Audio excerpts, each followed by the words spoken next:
Set Blancaneus i un nan és un homenatge, una gamberrada, una paròdia de l'obra clàssica, d'eixes coses que a mi m'agrada molt fer, que és agafar els clàssics i pegar-los la volta, ficar-los pates per amunt. I en aquest cas naix d'una premissa molt rodariana, que és què passaria si? Què passaria si, en comptes de ser 7 nans i una Blancaneus, foren 7 Blancaneus i un nan? I a partir d'aquesta pregunta, tot m'emprena a rodar i a funcionar.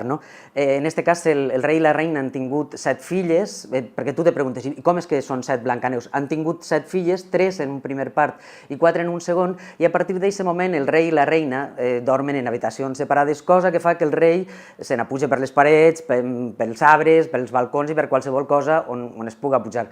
Clar, ell des d'allí veu el regne molt bé, però arriba un moment en què cau en què no té un hereu, algú a qui puga legar-li, deixar-li el seu regne, i se'n va a parlar amb la reina.